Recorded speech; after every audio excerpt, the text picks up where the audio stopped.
Matthew chapter 28 verses 18 to 20.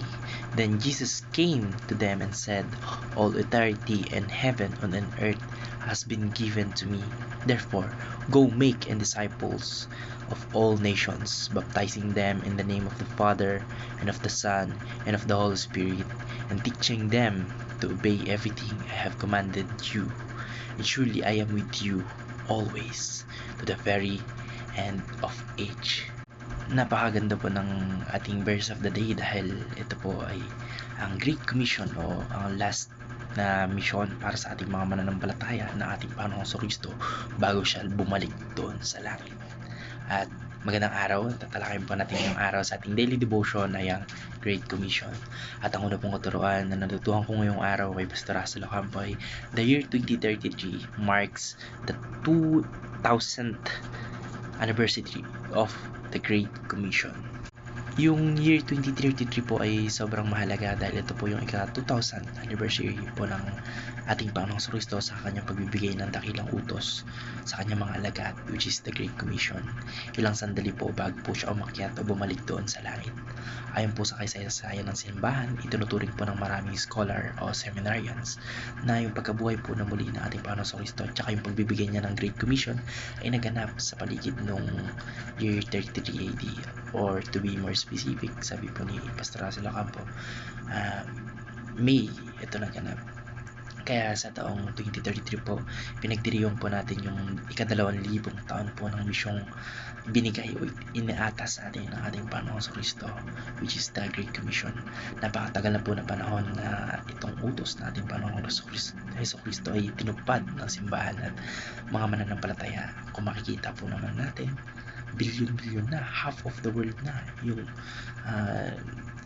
sinasabi nila sa mga kanilang sarili na sila ay Christians. So, bilyon-bilyong tao na yung napangaralan at nataniman ng gospel o ng magandang balita.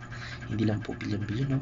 Hindi lang po yun yung target natin, kundi dapat yung whole world, dapat yung sumamba at manampalataya at maniwala sa ating Panginoong Kristo. At yung anniversary po yun ay isang paalala kung gaano po kalawak at kaepekto yung utos na ibinigay ng ating Panginoong Kristo, na nag-reflect ito sa buong mundo, hindi lang sa certain country, hindi lang sa certain race, kundi sa buong mundo mismo at sa kasaysayan po ng sangkatauhan. Ang natutuhan ko lang po sa pangalawang katuruan ni Pastor Russell Ocampo ay the Great Commission has accomplished much in the past through faithful Christians.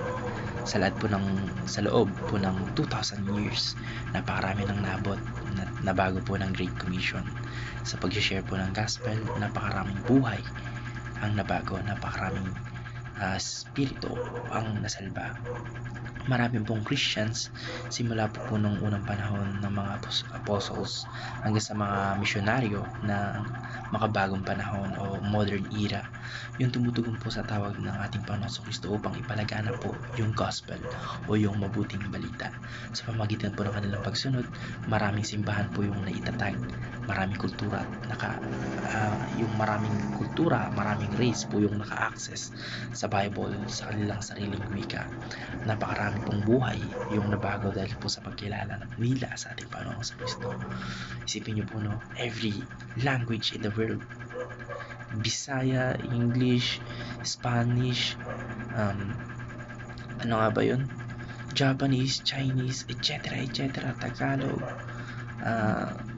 lahat ng language na maiisip natin, meron yung version ng Bible. So, isipin natin, no, kung ganun karami o ganun kalawak yung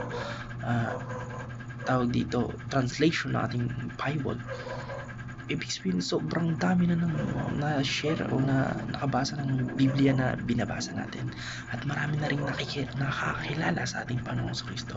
Kahit po sa gitna po ng pag-uusig, sakripisyo at mga hamon, nagpatuloy po yung mga gawain ng Panginoon.